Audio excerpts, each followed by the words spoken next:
मेरे घर के हालात बहुत खराब थे। ऐसे हालातों में गुजारा करना बड़ा मुश्किल हो रहा था। हम लोग गांव में रहा करते थे।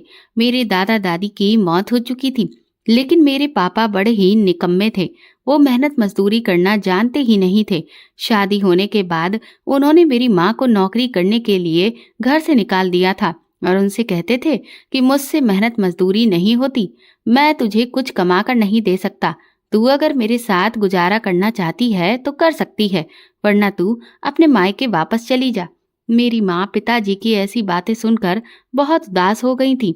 वो ऐसे इंसान के साथ जिंदगी गुजारना तो नहीं चाहती थी, मगर वो अपने मायके भी नहीं जा सकती थी, क्योंकि वो ये बात अच्छी तरह से जानती थी कि अगर वो अपने मायके चली गई तो वहां पर उनकी भाभियां उनका बहुत बुरा हाल कर देंगी, उनको सुकून से नहीं रहने देंगी। इसीलिए मेरी माँ ने यही सोचा कि उन्हें जैसे तैसे जिंदगी इसी घर में गुजारनी होगी। और फिर कुछ समय बाद मेरी माँ को पता चला कि वो प्रेग्नेंट हैं। मेरी माँ इस बच्चे की खातिर भी मेरे पिता को छोड़कर नहीं जा सकती थी। अब उनके पास नौकरी करने के अलावा कोई दूसरा रास्ता नहीं था, क्योंकि घर के हालात बहुत खराब हो गए थे। घर में खाने पीने के लिए कुछ भी नहीं बचा था। मेरे पिता शराबी थे। उनके शराब पीने की लत ने उनके पूरे घर को तबाह करके रख दिया था। मेरी माँ जितना कमा कर लाती, पिताजी उनसे ले लिया करते थे और वो शराब के अड्डे पर जाकर बैठ जाते थे। महंगी से महंगी शराब पिया करते थे। यही वजह थी कि उन्होंने माँ को नौकरी करने के लिए घर से निकाल दिया था। इसमें उनका बहुत फायदा था। वो सारा दिन शराब के नशे में धुत पड़े रहते थे और मेरी माँ ऐसी हालत में भी लोगों के घरों का काम किया करती थी।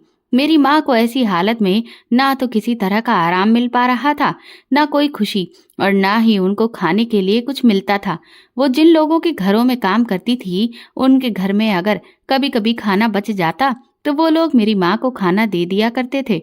इस तरह मेरी माँ घर आने के बाद खाना खा लिया करती थी और उसमें से भी थोड़ा सा खाना पिताजी के लिए बचा दिया करती थी। एक औरत गरीब इंसान के साथ जिंदगी गुजार सकती है, मगर शराबी इंसान के साथ जिंदगी गुजारना बड़ा मुश्किल होता है। मेरी माँ ने मेरे पिता को ना छोड़ने का फैसला बहुत गलत किया था, क्योंकि वो नहीं जानती थी कि मेरे पिता कितने गिरे हुए इंसान थे। उन्होंने अपने फायदे के लिए ही तो मेरी माँ को मजबूर कर दिया था। वो चाहे तो अपने मायके जा सकती है, वरना नौकरी कर सकती है, क्योंकि दोनों ही हालत में मेरे पिताजी का फायदा था। वो ये बात अच्छी तरह से जानते थे कि मेरी माँ कभी भी अपने मायके नहीं जाएगी, क्योंकि मेरे पिताजी की हरकतें जानते हुए भी मेरी माँ के भाई भाभी ने मेरी माँ को घर से निकालने के लिए उनकी शादी एक शराबी के साथ कर दी थी। ये भी नहीं सोचा कि वो सारी जिंदगी किस तरह इस आदमी के साथ गुजारा करेंगी। कुछ भाई भाभियां ऐसे ही होते हैं जिन्हें अपने घर की बहनें बोझ लगती हैं। जब बच्चों के सर पर उनके माता पिता का साया नहीं होता तो लोग उनका फायदा उठाने लगते हैं। मेरी माँ बहुत मजबूर थी, बहुत तकलीफों से गुजर रही थी। बड़ी मुश्किल से उन्होंने मुझे जन्म दिया था। मेरी माँ के अंदर बहुत कमजोरी आ गई थी। उसके बाद उन्हें मेरी भी परवरिश करनी थी। मेरे जन्म के दूसरे ही दिन मेरे पिता ने मेरी माँ को बहुत मारा था और उनसे कहा था कि जाकर पैसे लेकर आ, मुझे शराब की लत लग रही है। मेरी माँ मौत से लड़कर मुझे जन्म दे चुकी थी, तो ऐसी हालत में वो घर से निकलकर काम काज कैसे कर सकती थी। मेरे पिता एक इंसान नहीं, बल्कि इंसान के रूप में दरिंदा थे, जिन्होंने मेरी माँ के साथ बहुत बुरा किया था। मेरी माँ रो रही थी, बिल्कुल बिलख रही थी, मगर उनका कहना यही था कि अगर तूने मुझे पैसे नहीं लाकर दिए तो मैं तेरी बेटी को बेच दूंगा। मेरी माँ बहुत मजबूर थी। उसकी हालत ऐसी नहीं थी कि वो कोई काम काज कर सके या फिर बिस्तर से भी उठ सके। बड़ी मुश्किल से मेरी माँ मुझे गोद में लेकर चलती हुई उस घर की मालकिन के पास गई, जिनके यहाँ वो काम किया करती थी। वो मालकिन बहुत अच्छी औरत थी। उसने जब देखा कि अभी 2 दिन पहले ही तो मेरी माँ ने एक बच्ची को जन्म दिया है और अब वो उनकी यहाँ उसकी गोद में लेकर चलती हुई क्यों आ रही है, उन्होंने इस बारे में मेरी माँ से पूछा। तो मेरी माँ ने उनको पूरी कहानी बताई कि उनका पति किस तरह से उन पर अत्याचार कर रहा है। मालकिन को मेरे पिता पर बड़ा गुस्सा आया था और मेरी माँ पर बहुत रहम आया था। उन्होंने कहा, अगर तुम्हारा पति ऐसा ही है तो फिर तुमने इस बच्ची को क्यों जन्म दिया? तुम्हें इस बच्ची को अपने पेट में ही मार देना चाहिए था।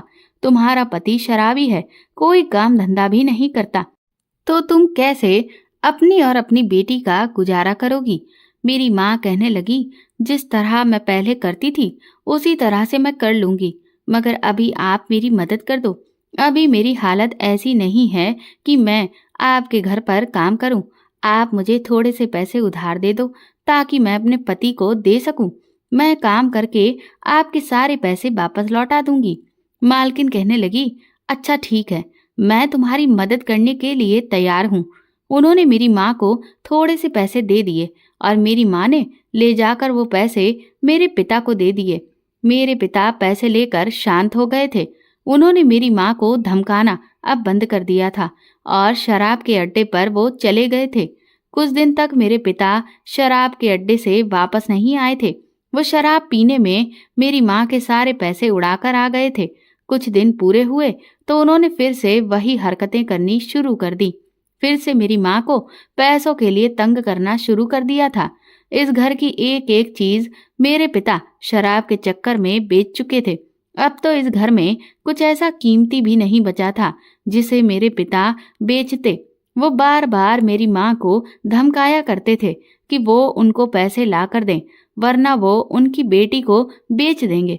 मेरी माँ बहुत डर जाती थी कि एक शराबी इंसान जो किसी भी हद तक गुजर सकता है, वो एक दिन अपनी बेटी को भी बेच सकता है। मेरी माँ ने जल्द से जल्द खुद को ठीक करने की कोशिश की थी और फिर वो मुझे लेकर जल्दी ही लोगों के घरों में काम करने जाने लगी थी। उस समय मैं बहुत छोटी थी। मेरी माँ मुझे दूध पिलाकर जल्दी से मुझे सुला दिया करती थी और अपना काम कर लिया करती थी। मेरी मालकिन को भी कोई ऐतराज नहीं होता था। वो अपनी छोटी सी बच्ची को वहां लेकर जाती थी। बल्कि मालकिन तो मेरी माँ पर बहुत तरस खाती थी। मालकिन ने जो पैसे मेरी माँ को उधार दिए थे वो भी माफ कर दिए थे। उन्होंने कहा था कि तुम बहुत परेशान हो, मैं तुमसे वो पैसे नहीं लूंगी। मेरी माँ मालकिन के घर का काम करती, अपना और मेरा गुजारा करती और बाकी के पैसे पिताजी से दिया करते थे। जिंदगी इसी तरह से गुजर रही थी। हालात से जंग जीत कर मेरी माँ ने मेरी परवरिश की और मेरी उम्र अब 10 साल हो गई थी। मेरी माँ मेरा बहुत ख्याल रखती थी। मेरी माँ मेरे पिता से छुपकर मेरे लिए पैसे इकट्ठे करती थी।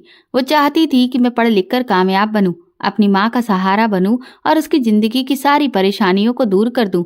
मेरी माँ ने मुझे मेरे पिता की नजरों से बहुत बचा कर रखा था। मेरी माँ को यही डर रहता था कि कहीं मेरा पिता मुझे पैसों के लिए बेच ना दे। इसीलिए मेरी माँ मुझे एक मिनट के लिए भी अपनी आंखों से दूर नहीं करती थी। वो मुझसे बहुत प्यार करती थी। मुझे हमेशा अपने साथ ही काम पर लेकर जाती थी। मेरी माँ ने अलग अलग जगह पर काम करना शुरू कर दिया था। उन्होंने अपने दिन का समय बांध लिया था।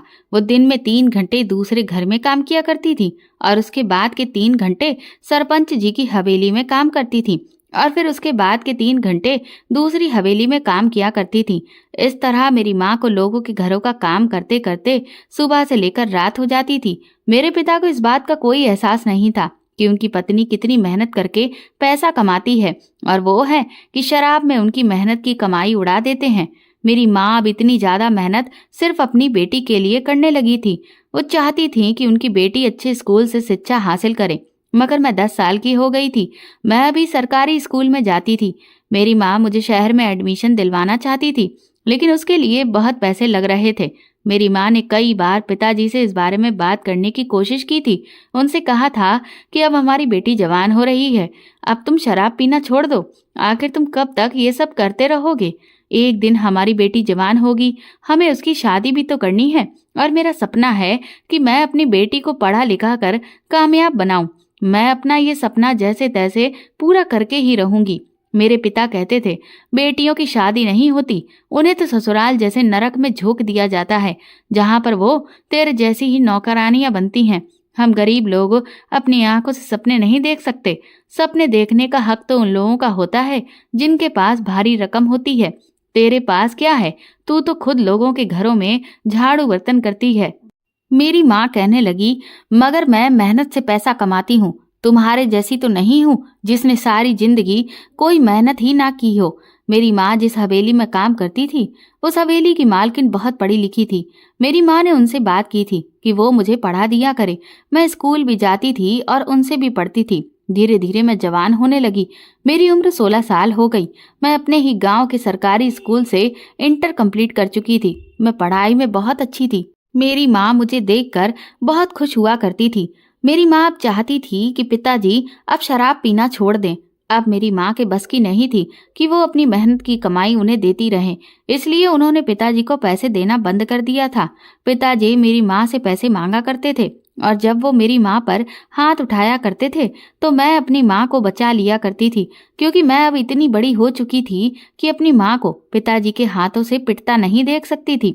पिताजी घर से चले गए थे और काफी दिनों तक घर वापस नहीं आए थे। मेरी माँ कहने लगी, पता नहीं तुम्हारा पिता कहाँ चला गया है, वो बस इसी टेंशन में रहती थी। फिर एक दिन पता चला कि मेरे पिताजी ने हमारे इस घर को बेच दिया है। उन्होंने अपना शराब का इतना कर्जा लिया था कि उन्हें अपना कर्ज उतारने के लिए हमारे घर को बेचना पड़ गया। ले देकर हमारे पास एक ये घर ही तो था, ये घर भी मेरे पिता ने बेच दिया था, क्योंकि गांव की जमीनें ज्यादा महंगी नहीं थी। हमारा घर छोटा सा था, इसलिए इसकी कीमत भी ज्यादा नहीं थी, मगर यह हमारे सर पर साया बना हुआ था। अब हम लोग कहाँ जाते। बड़ी मुश्किल से हमें अपने ही गांव में एक किराए का मकान मिल गया था। मेरी माँ के लिए अब घर का किराया देना भी बढ़ गया था। पिताजी की इतनी उम्र आ गई थी, मगर वो सुधरने का नाम नहीं ले रहे थे। एक के बाद एक वो मेरी माँ की जिंदगी में मुसीबतें खड़ी करते जा रहे थे। मैं अपनी माँ की परेशानी देखकर बहुत परेशान रहती थी। मेरी माँ मुझे कहती थी, तुम बस अपनी पढ़ाई पर ध्यान दो, बाकी का सब मुझ पर छोड़ दो। अब हमारे सर पर छत भी नहीं थी। मेरा इंटर कंप्लीट हुए अभी 3 महीने गुजरे थे और मुझे कॉलेज में भी एडमिशन लेना था, मगर एडमिशन लेने के लिए मेरी माँ के पास पैसे ही नहीं थे। उन्होंने कुछ पैसे जोड़कर रखे हुए थे। उन्होंने मुझे शहर भेज दिया था और कहा था कि जाकर तुम अपने एडमिशन का बंदोबस्त करो। अभी तो इतने पैसे ले जाओ, थोड़े पैसों का इंतजाम मैं बाद में कर दूंगी।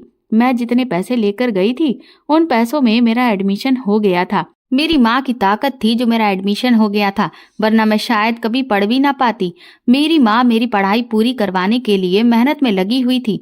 उसके बाद पिताजी ने हम पर एक और मुसीबत डाल दी थी। पिताजी ने किसी कंपनी के एजेंट से बात की थी। उन्होंने अपने नाम पर लोन पास करवाया था। मेरे पिताजी को पैसों की बहुत जरूरत पड़ रही थी। ऐसा इसलिए था क्योंकि वो महंगी महंगी शराब पिया करते थे। मेरे पिताजी ने अपनी शराब का कर्ज पूरा करने के लिए हमारा घर भी सस्ते दामों में बेच दिया था और अब वो इस लोन को लेने की तैयारी कर रहे थे ताकि महंगी महंगी शराब पी सकें। हमें पता चला कि मेरे पिताजी ये हरकत करने जा रहे हैं तो मेरी माँ ने पिताजी के साथ रहना बिल्कुल भी पसंद नहीं किया। अब ये सब कुछ मेरी माँ की बर्दाश्त से बाहर हो चुका था।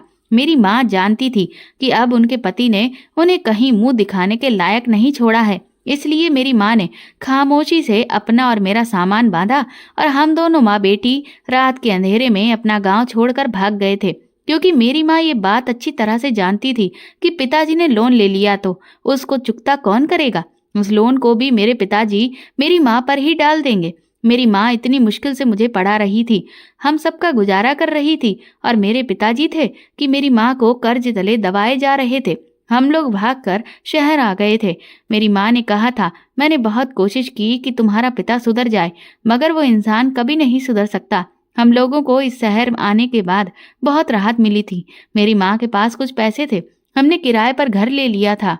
मेरी माँ ने गांव की तरह यहाँ पर भी लोगों के घरों में काम करना शुरू कर दिया था। इस शहर में बहुत महंगाई थी और जिस घर में हम रहते थे वो भी बहुत महंगा था। घर का गुजारा करना थोड़ा मुश्किल हो रहा था, इसलिए मैंने स्कूल में टीचिंग की जॉब करना शुरू कर दिया था। मैंने सोचा मैं जॉब भी करती रहूंगी और अपनी पढ़ाई भी करती रहूंगी। अभी मेरी सैलरी बहुत कम थी। हम दोनों माँ बेटी मिलकर कमाया करते थे और अपना गुजारा किया करते थे। यहाँ पर हमारी जिंदगी बहुत सुकून से गुजर रही थी, क्योंकि यहाँ ना तो हमें पिताजी की टेंशन थी और ना ही मेरी माँ को मेरे पिताजी के जुल्मों का शिकार होना पड़ता था। इसी तरह कई साल गुजर गए।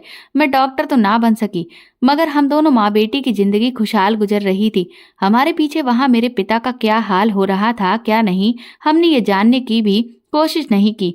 हमें शहर आए हुए 7 महीने होने वाले थे। मैं हर रोज स्कूल की छुट्टी के लिए निकलती तो इस दौरान मैंने नोटिस किया था, जब मैं स्कूल से निकलती हूँ तो कोई उस रास्ते पर मेरा पीछा करने लग जाता है और मैं जैसे ही पीछे पलट कर देखती हूँ तो कोई भी नहीं होता। समझ नहीं आ रहा था कि मेरे साथ ऐसा क्यों हो रहा है। मैंने इस बारे में अपनी माँ को कुछ नहीं बताया था, क्योंकि वो पहले से ही मेरे लिए काफी परेशान रहती थी। अब ये बात बताकर मैं उन्हें और परेशान नहीं करना चाहती थी। मेरे कॉलेज की पढ़ाई भी अच्छी चल रही थी। स्कूल के प्रिंसिपल ने अब मेरी सैलरी भी बढ़ा दी थी। इसीलिए मैंने अपनी माँ से मना कर दिया था कि आपको नौकरी करने की अब जरूरत नहीं है। अभी हम लोग किराए के ही घर में रह रहे थे।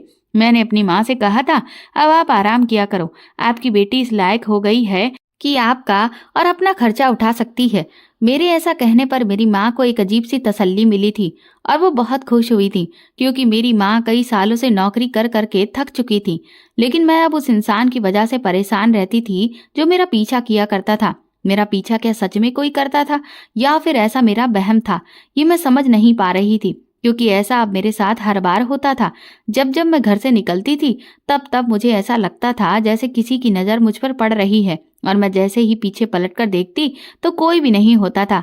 काफी दिन हो गए थे, मैं बहुत तंग आ गई थी।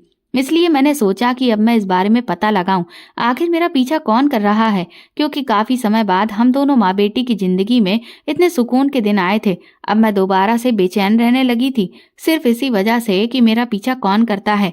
मगर काफी दिन गुजर गए थे, मैं ये बात जान नहीं पाई थी। शायद कोई नहीं था, ये सिर्फ मेरा वहम था। मैं शायद इस छोटी सी बात को लेकर ऐसे ही परेशान हो रही थी। मैं अपनी माँ को भी परेशान नहीं करना चाहती थी। मैं अपनी माँ को हर तरह का आराम देना चाहती थी। इसलिए इतना लंबा समय गुजर जाने के बाद भी मैंने इस बारे में अपनी माँ को नहीं बताया था कि कोई मेरा पीछा करता है। ये बात मैंने छुपा दी थी। मैं खुद नहीं जानती थी कि क्या सच में मेरे साथ ऐसा हो रहा है या फिर मेरी गलतफहमी है। मैं किसी भी नतीजे पर नहीं पहुंच पा रही थी, क्योंकि मैं बहुत परेशान हो चुकी थी। मेरी नौकरी काफी अच्छी चल रही थी। स्कूल के प्रिंसिपल ने मेरी काबिलियत देखते हुए 2 बार मेरी सैलरी बढ़ा दी थी। मैं खुश थी कि सब कुछ बिल्कुल ठीक चल रहा था। बस टेंशन तो इसी बात की थी, जो हादसा मेरे साथ हर बार स्कूल से निकलने पर हो रहा था। एक दिन मैं बहुत खुश थी, क्योंकि स्कूल की सारी ही टीचर्स मेरी सहेलियां बन गई थी और हम सब लोग घूमने के लिए जाने वाले थे। जब हम लोग वहां घूमने के लिए गए तो मैंने देखा कि वहां भी कोई मेरा पीछा कर रहा था। मेरी समझ नहीं आ रहा था कि मुझे ऐसा अजीब अजीब सा क्यों लगता था। अब तो मैं स्कूल से नहीं निकल रही थी, मेरे साथ यहाँ स्कूल की टीचर्स मौजूद थी, तो फिर उनके होते हुए भी मुझे एक अजीब सा डर महसूस हो रहा था। मुझे मम्मी की भी फिक्र होती थी। मैं बार बार उन्हें फोन करके पूछती थी कि वो ठीक तो है ना। मम्मी कहती थी, तुम मेरी तरफ से परेशान मत हुआ करो, तुम पहली बार तो अपनी सहेलियों के साथ घूमने गई हो, तो तुम वहाँ खूब एंजॉय करो। और फिर फाइनली पूरे 1 हफ्ते की ट्रिप एंजॉय करने के बाद हम लोग वापस अपने घर आ गए थे। मैं घर आई तो मम्मी ने मुझे बताया कि जिस घर में हम रेंट पर रहते हैं उस घर के मालिक चाहते हैं कि अब हम इस घर को खाली कर दें। मम्मी कहने लगी, बेटा, घर को खाली करने के बाद हमें दूसरे घर में शिफ्ट होना पड़ेगा, तुम दूसरा घर तलाश करना शुरू करो। मैंने दूसरे घर की तलाश करना शुरू कर दिया था। मैं बहुत परेशान थी कि मकान मालिक को हमें इस बारे में पहले बताना चाहिए था। वो घर खाली करवाने के लिए बहुत जल्दबाजी कर रहे थे। मुझे समझ नहीं आ रहा था कि इतनी जल्दी जल्दी मैं कहाँ से दूसरे घर की तलाश करूं, क्योंकि हमें तो अपने बजट में बैठने वाला ही घर देखना था। और अब जल्दबाजी में मुझे जितने भी घर रेंट पर मिल रहे थे उन सभी का रेंट बहुत ज्यादा था, जो मैं अफोर्ड नहीं कर सकती थी। मकान मालिक ने हमें घर खाली करने के लिए 2 दिन का टाइम दे दिया था। अब इस 2 दिन में मुझे बहुत कुछ करना था। मैं अपनी क्लासरूम में छुट्टी हो जाने के बाद परेशान सी बैठी हुई थी। तभी स्कूल के प्रिंसिपल क्लास में आए और मुझे परेशान बैठा हुआ देखकर कहने लगे, मिस, आपको घर नहीं जाना? पूरे स्कूल की छुट्टी हो चुकी है, सभी लोग जा चुके हैं। मैंने कहा, जी सर, मैं बस जा ही रही हूँ। ये कहकर मैं वहां से उठने लगी थी। तभी प्रिंसिपल सर ने फिर से मुझे रोक लिया और कहने लगे, क्या हुआ, आप कुछ परेशान लग रही हैं। मैंने उनको अपनी प्रॉब्लम के बारे में बता दिया तो वो कहने लगे, बस इतनी सी बात है, चलिए मैं आपकी मदद कर देता हूँ। मैंने कहा, आप मेरी मदद काफी कर चुके हैं, आपने 2 बार मेरी सैलरी बढ़ा दी है, और वैसे भी आप मुझे टाइम से पहले सैलरी देकर मुझ पर बहुत बड़ा एहसान करते हैं। प्रिंसिपल सर कहने लगे, नहीं नहीं, आपको मेरा एहसानमंद होने की जरूरत नहीं है, आप एक काबिल टीचर हैं। ऐसी टीचर को अपने स्कूल में रखने के लिए प्रिंसिपल को टीचर की मदद करनी ही होती है। मैं आपकी प्रॉब्लम सॉल्व किए देता हूँ। हमारा एक मकान खाली पड़ा हुआ है, कुछ दिनों पहले हमने उसमें से किराएदार निकाल दिए थे, अभी कोई नए किराएदार नहीं रखे हैं। अगर आप चाहो तो अपनी मम्मी के साथ वहां पर रह सकती हो। प्रिंसिपल सर की बात सुनकर मैं बहुत खुश हो गई थी। मैंने कहा, सर ये तो बहुत अच्छी बात है, आपका बहुत बहुत शुक्रिया। प्रिंसिपल सर ने कहा, आपको एडवांस देने की भी कोई जरूरत नहीं है, आपका रेंट लेट भी हो गया करेगा तब भी कोई बात नहीं है। प्रिंसिपल सर ने मेरी बहुत बड़ी प्रॉब्लम को सॉल्व कर दिया था। मैं बहुत खुश थी। घर आकर मैंने मम्मी को जब इस बारे में बताया तो मम्मी भी खुश हो गई थी और उन्होंने कहा, तुम्हारे स्कूल के प्रिंसिपल साहब सच में बहुत अच्छे इंसान हैं। प्रिंसिपल सर लगभग 27 साल की उम्र के थे। ये स्कूल उनके पिता का था, मगर उनके पिता के मरने के बाद उन्होंने स्कूल की जिम्मेदारी संभालना शुरू कर दी थी। अगले ही दिन हमने वो घर खाली करने के बाद प्रिंसिपल सर के घर में अपना सामान शिफ्ट कर लिया था। अब हम लोग यहाँ बेफिक्री से रह रहे थे क्योंकि ये घर बहुत अच्छा था। मैं प्रिंसिपल सर को अपनी सैलरी से ही रेंट कटवा दिया करती थी, लेकिन मैं अभी भी परेशान थी क्योंकि मुझे अभी भी यही लगता था कि कोई मेरा पीछा कर रहा है। हम इस नए घर में जब से आए थे मैंने देखा था कि हमारे घर के गेट के थोड़े से आगे एक ऑटो वाला हमेशा खड़ा रहता था। इस घर से मुझे स्कूल बहुत दूर पड़ता था, इसलिए मैंने सोचा कि मैं इसके साथ ही स्कूल चली जाया करूंगी। मुझे लगा कि शायद इस ऑटो वाले का घर यहीं कहीं आसपास ही होगा, तभी तो वो अपनी ऑटो ज्यादातर यहीं खड़ी करता है।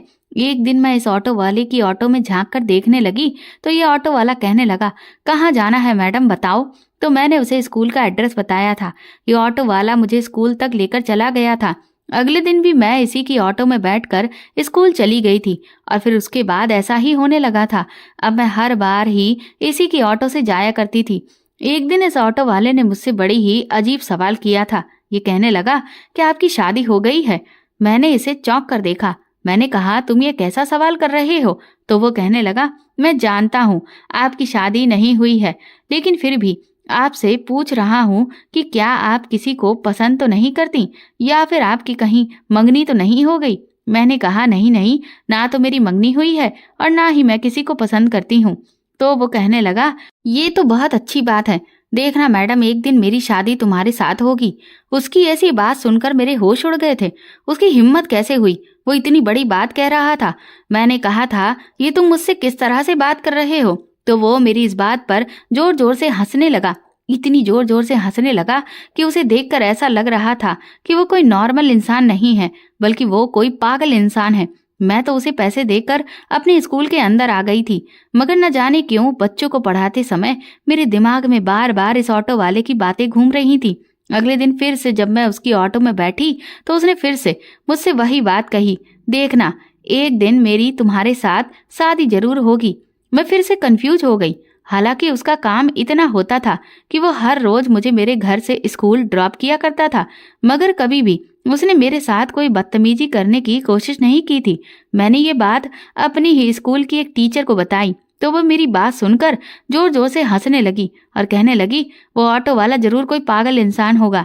मैंने भी उससे यही कहा, हाँ तुम ठीक कह रही हो। कहाँ मैं खूबसूरत जवान पढ़ी लिखी लड़की और कहाँ वो इतनी उम्र का मोटा सा काला सा उम्रदार आदमी जो मुझसे शादी करने की बात करता है।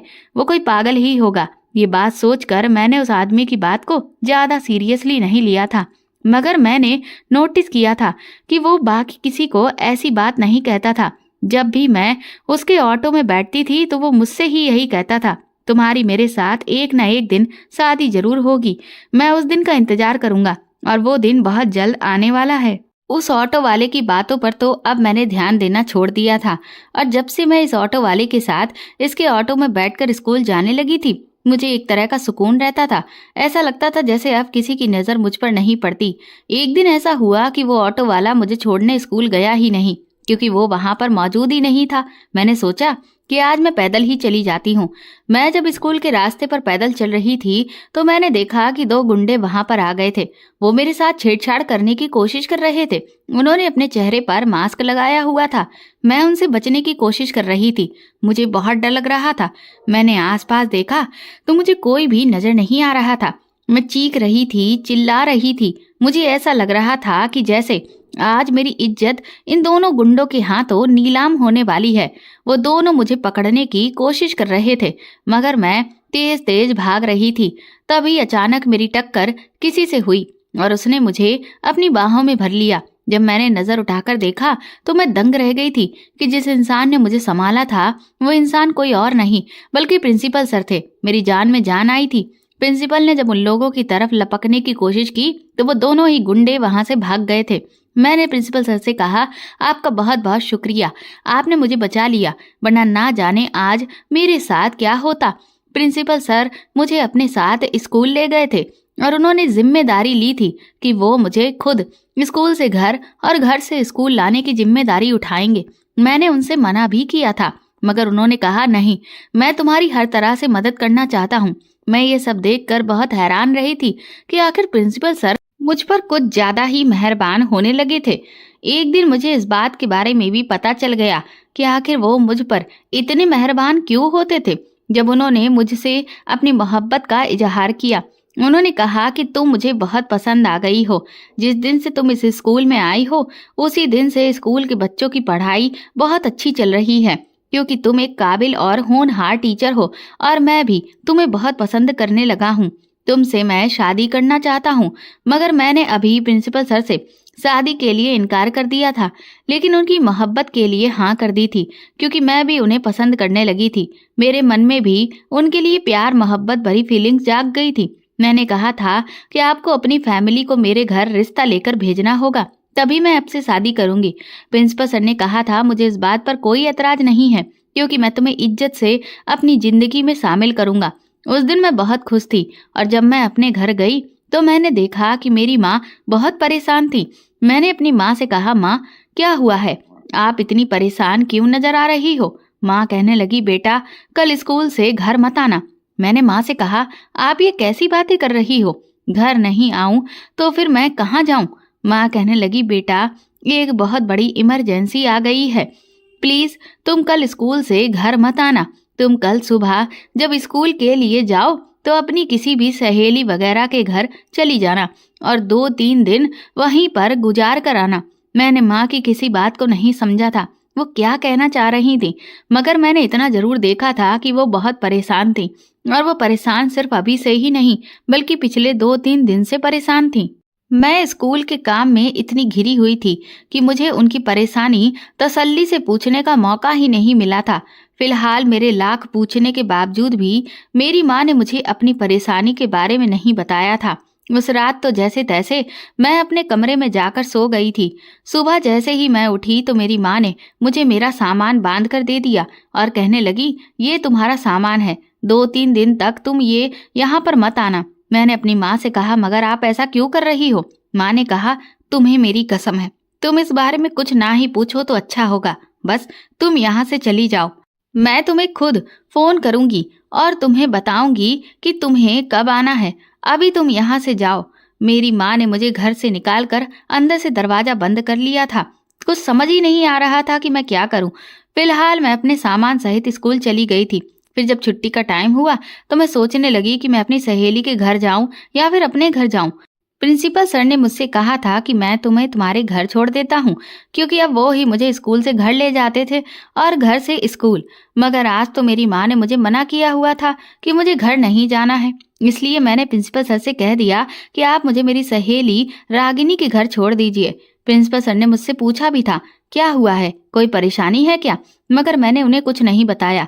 उनसे कह दिया कि नहीं, आज मुझे अपनी सहेली से मुलाकात करनी है। इसलिए प्रिंसिपल सर सामान को देखकर समझ तो रहे थे कि जरूर कोई बड़ी बात है, मगर मैंने उन्हें कुछ नहीं बताया था, इसलिए वो मुझसे जबरदस्ती भी कुछ नहीं पूछ सकते थे। उन्होंने मुझे मेरी सहेली के घर छोड़ दिया था। मैंने अपनी सहेली को बताया था कि मैं तुम्हारे घर पर 2-3 दिन के लिए आई हूँ। उसे भी कोई ऐतराज नहीं था। मैं उसके घर पर आराम से रह सकती थी, क्योंकि वो अकेली ही अपने घर में रहती थी। उसकी सिर्फ 2 बहनें थीं और वो दोनों बहनें जॉब करती थी। मुझे अभी अपनी सहेली के घर आए हुए 2 घंटे गुजर गए थे। मैं सोच रही थी कि मैं क्या करूं। आखिर माँ ने मुझे घर आने के लिए मना क्यों किया है, आखिर माँ क्या कर रही है। फिर मैंने सोचा कि कहीं मेरी माँ के साथ कुछ गलत तो नहीं होने वाला। मुझे डर लगने लगा था। एक अजीब सी घबराहट मुझ पर सवार होने लगी थी। इसलिए मैंने ना कुछ सोचा और ना समझा और अपनी सहेली के घर से निकल गई थी।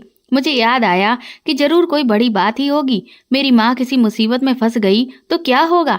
मुझे उन्हें अकेला नहीं छोड़ना चाहिए था। मैं अपने घर की तरफ जाने लगी। तभी रास्ते में मुझे प्रिंसिपल सर का फोन आ गया। मेरी आंखों में तो पहले से ही आंसू थे। मैं अपनी गलती पर पछता रही थी कि मुझे अपनी माँ की बात को नहीं मानना चाहिए था। इतनी ही देर में प्रिंसिपल सर की कॉल आई। मैंने जब उनसे हेलो बोला तो वो समझ गए थे कि मैं रो रही हूँ। प्रिंसिपल सर घबरा गए और कहने लगे, तुम्हें क्या हुआ है? क्या तुम रो रही हो? मुझसे बर्दाश्त नहीं हुआ तो मैंने उन्हें सब कुछ बता दिया। मैंने कहा, मैं अभी और इसी समय अपने घर जा रही हूँ। मेरी माँ का बर्ताव मुझे कुछ ठीक नहीं लग रहा था। प्रिंसिपल सर कहने लगे, अच्छा ठीक है, तुम अपने घर जाओ और अपना ख्याल रखना। ये कहकर हम दोनों ने फोन बंद कर दिया था। मैं जैसे ही अपने घर पहुंची तो ये देखकर मेरे पैरों तले से जमीन निकल गई थी कि वहां पर बहुत भीड़ लग रही थी। बहुत सारे लोग वहां पर इकट्ठा थे। मैं जल्दी से घर के अंदर घुसी तो ये देखकर मेरे होश उड़ गए थे कि मेरे घर में वही ऑटो वाला आदमी बैठा हुआ था। वो दूल्हा बना हुआ था, जबकि मेरी माँ दुल्हन के कपड़ों में मौजूद थी। ये सब क्या हो रहा था? पंडित जी भी मौजूद थे, जो मंत्र पढ़ने के लिए बिल्कुल तैयार बैठे थे। मैं जैसे ही अपनी माँ के पास पहुंची तो मेरी माँ ने मुझे देखा और वो कहने लगी, तू यहाँ क्यों आई है? अब मैं समझ गई थी कि मेरी माँ ने मुझे यहाँ से निकाल कर शादी रचाने के बारे में सोच लिया था। माँ ने कहा, मैंने तुझे मना किया था ना। इससे पहले मैं कुछ और सोचती। एक आदमी ने उठकर घर का दरवाजा बंद कर दिया, मुझे धक्का देकर मेरी माँ के बराबर में बिठा दिया। तभी मुझे पता चला कि ये वही एजेंट है जिसने मेरे पापा को पैसे दिलवाए थे, जिसके बाद मेरे पापा इस दुनिया से चले गए। अब वो लोन के पैसे हमसे वसूलना चाहता था। पहले उसने अपने गुंडे भेजकर मुझे मारने की कोशिश की थी। वो गुंडे मेरी इज्जत खराब नहीं करने आए थे, बल्कि मुझे पकड़कर मारना चाहते थे। और इससे पहले भी उसके आदमी कई बार मेरा पीछा कर चुके थे, मगर उसे मारने से ज्यादा मेरे घर आना बेहतर लगा। इसीलिए वो ऑटो वाला बनकर मेरे स्कूल जाने के बाद मेरी माँ से मिलने यहाँ आता था और मेरी माँ को ब्लैकमेल किया करता था कि तुम दोनों माँ बेटी मुझे पैसे दो। क्योंकि मेरे पिता ने जब उसके लोन के पैसे चुकता नहीं किए तो उसे पता चला कि मेरे पिता की पत्नी और एक बेटी भी है। वह हमें तलाश करने लगा और फिर एक दिन ऐसा हुआ कि उसे पता चल ही गया कि हम इस शहर में रहते हैं। वो मेरी माँ को घर जाकर धमकाया करता था, या तो वो उससे शादी करे या फिर अपनी बेटी की शादी उससे करवा दे।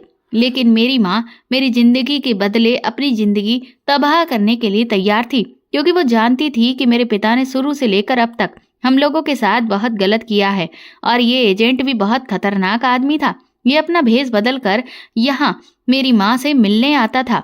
मैंने उस ऑटो वाले से कहा, प्लीज मेरी माँ को छोड़ दो। तो वो कहने लगा, तुम लोग मेरे पैसे दे दो, मैं तुम दोनों को छोड़ दूंगा। मैंने उसे लाख समझाने की कोशिश की, मगर वो मेरी और मेरी माँ की बात सुनने के लिए तैयार ही नहीं था। वो कहने लगा, अगर तुम लोगों की नीयत ही नहीं है मेरे पैसे देने की, तो फिर मैं तेरी बेटी से ही शादी करूंगा। ये अभी जवान है और खूबसूरत है। वो मेरे साथ जबरदस्ती करने लगा और पंडित जी से कहने लगा, मंत्र पढ़ना शुरू करो। मैं चीख रही थी, चिल्ला रही थी। इतनी ही देर में धड़ाम से दरवाजा खुला और पुलिस हमारे घर के अंदर आ गई थी। पुलिस को देखकर हम सब हैरान रह गए थे। पुलिस को यहाँ किसने बुलाया था? फिर मुझे पता चला कि पुलिस को तो प्रिंसिपल सर लेकर आए थे। उन्होंने मुझे फोन पर परेशान देख लिया था। वो समझ गए थे कि जरूर कोई बड़ी बात है, इसीलिए वो पुलिस को लेकर मेरे घर आ गए थे। और यहाँ आने के बाद पुलिस को सब कुछ पता चल गया था। पुलिस ने उस ऑटो वाले को गिरफ्तार कर लिया था और पुलिस उसे गिरफ्तार करके ले जा चुकी थी। मेरे पिता मर गए, मगर उन्होंने सारी जिंदगी मेरी माँ को परेशान किया। शायद उनको नरक में भी जगह नहीं मिलेगी, क्योंकि उन्होंने मेरी माँ को बहुत ज्यादा तंग किया था। प्रिंसिपल सर ने उस आदमी को कड़ी से कड़ी सजा दिलवाई थी और फिर प्रिंसिपल सर ने मेरी पूरी जिम्मेदारी उठाने का फैसला कर लिया था। उन्होंने मेरी माँ से मेरा हाथ मांग लिया और फिर उन्होंने मेरे साथ शादी कर ली। मैं अब प्रिंसिपल सर के साथ एक खुशहाल जिंदगी गुजार रही हूँ। लेकिन मैं उन मर्दों से यही कहना चाहूंगी कि अपने गलत शौक पूरे करने के लिए किसी को मुसीबत में मत डालो। सामने वाले की मजबूरी समझो। कहीं ऐसा ना हो कि आपके शौक पूरे करते करते आपसे तंग आने वाला इंसान खुद बर्बाद हो जाए, क्योंकि जीते जी तो तुम जो चाहे वो कर सकते हो, मगर मरने के बाद तो तुम्हें माफी मांगने का मौका भी नहीं मिलेगा। मेरे पिता को उनके किए की सजा जीते जी तो नहीं मिल सकी, मगर मुझे उम्मीद है कि भगवान ने उनको उनके किए की सजा जरूर दी होगी, क्योंकि उन्होंने मेरी माँ को बहुत सताया था। तो दोस्तों, आपको ये कहानी कैसी लगी हमें कमेंट करके ज़रूर बताएं। और प्लीज़ इस कहानी को ज़्यादा से ज़्यादा शेयर और लाइक करके मेरे चैनल को सपोर्ट करें।